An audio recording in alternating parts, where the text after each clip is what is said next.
sore teman-teman semua, khususnya komunitas bonsai di PBI Garut, Ranting Cikajang.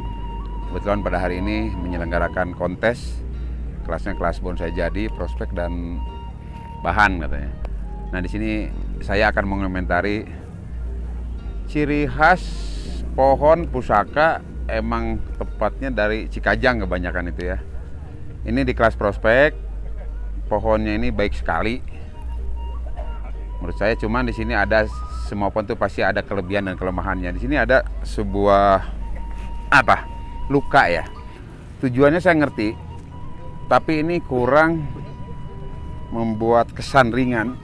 Harus didalamkan lagi, dijin lagi biar terkesannya lebih ringan karena di sini terjadi pembengkakan.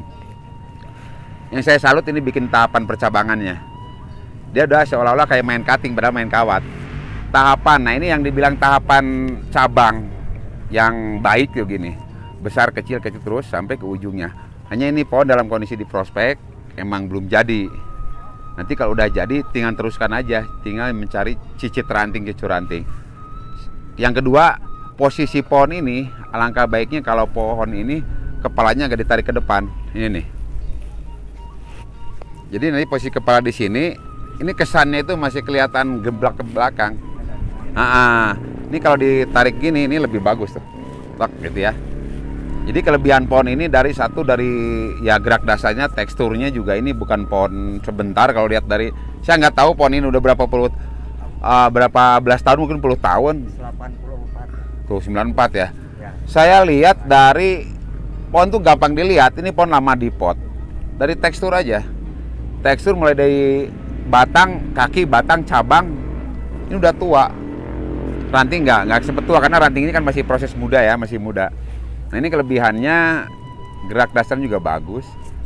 Hanya di sini tadi saya koreksi ini kalau bisa dikeroakin lagi, dibikin bolongan aja. Ada dalam bahasa Jepang itu namanya uro, untuk membuat kesan seolah-olah itu ringan. Padahal sebetulnya nggak jadi ringan, cuman kalau ini dikeroakin mengesankan aja. Ini kan coba kalau utuh tambah jelek, kalau utuh ada luka ini tapi kurang dalam. Sekalian di jin lagi.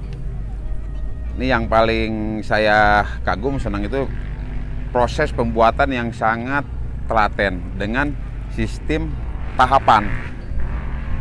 Jadi geraknya enak, dinamis. Ya ini kekurangannya hanya ini aja. Ini mungkin mau dipertanyakan Pak, ini kan ya. Pohon ciri khasnya daerah Cikajang. Ya. Cikajang itu ciri khasnya dingin. Ya. Nah, untuk pohon ini misalkan ke daerah Jakarta, Karawang dan sekitarnya gimana bagus. Pak pertumbuhan? Terutama ini kan yang di daun besar ya. Ya. Daun besar itu lebih murah daripada daun kecil. Emang kalau daun kecil suka banyak kendala. Cuman pengalaman saya ini, jangan sampai kalau di Jakarta karena cepat pertumbuhannya ya, Jakarta itu lebih panas, di akarnya aja, di medianya itu sering kita kontrol. Kalau terlalu penuh biasanya suka mati ranting. Tapi kalau kita rutin dengan penggantian yang pemotongan akar berapa persen, ini stabil terus kok. Kira-kira medianya apa Pak? Tetap tanah sama pasir kalau saya, sama kompos ya. Untuk ke daerah panas? Panas sama kok. Cocok Pak? Cocok. Saya ada kemarin malah ngambil dari Cikajang, bagus kok pertumbuhan. Lebih cepat dari Cikajang. Oh gitu? Lebih cepat. Mungkin karena tempat dingin pertumbuhannya lebih lambat. Ya. Ini saya bilang luar biasa, ini pohon termasuk kategori untuk pusaka ya, jenis istimewa kalau saya. Hanya ini posisinya aja lah, tinggal mari ke depan dikit. Ini gaya stylenya apa? Style Vietnam. Yang bikin anting putih Vietnam kayak gini. Ya. Jadi dia lebih mengekspos batang dan cabang. Yang lainnya sebagai penunjang aja, cucu ranting itu. Kaki masalah nggak Pak? Ada masalah nggak? Justru ini kakinya luar biasa, menunjukkan kokoh ya. Lebih kokoh dan lebih natural, tidak kayak seperti pohon-pohon yang diatur kakinya, gedenya sama semua. Bagaimana lihat membuat pohon itu, ini hasil karya manusia yang pada akhirnya hasil karya manusia itu rekayasanya itu tidak kentara. Jadi seolah-olah alami. Ini kan ada yang besar, ada yang kecil. Coba kalau yang program ada yang besar semua sama, itu kurang baik menurut saya. Ini udah mewakili sekali, udah balance lah. Dan ini pun juga sedikit melintir. Ya. Nah ini perlu dipertahankan kalau saya ya. Kalau untuk kelas-kelas nanti ke nasional udah jadi, udah tidak di los, ikutin barang jadi sekalian. Bagus ini. Udah balance sekali.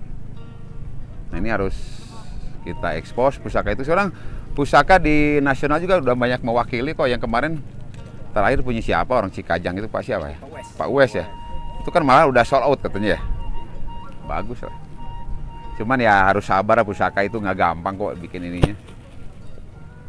Ini tahun 94. Berapa tahun ya? Nah, yang pernah Bapak lihat di acara pameran bonsai, ya di acara bonsai di mana aja yang jauh selain dari Garut, Jakarta, melihat pohon pusaka, Pak? Udah nyampe mana? Di daerah lain nggak ada kecuali di Malang. Malang juga nggak banyak dan rata-rata pusakanya muda-muda di sana itu. Yang paling banyak yang pusaka yang itu di Garut waktu terakhir pameran di mana? Di Wanaraja itu. Wanaraja itu banyak pusaka bagus. Cuma di sini yang keluar nggak banyak juga sih. Masih ingat saya masih hafal. Man ini saya baru lihat kalau ini mah. Ini pernah turun nggak? Belum pernah. Boleh. Boleh. Turun ya? Masuk juga kayaknya Desa Walagaya. Tinggal itu aja koreksinya tuh dibolongin kayak gini nih, didalemin nih. Dalemin sekalian. Dalemin, tapi nanti diusahakan sealamiah mungkin dibikin lah. Cat keringan pusaka dibikin jin-jinannya. Itu aja ini koreksinya. Siap, terima kasih Pak atas waktunya. Oke, terima kasih ya.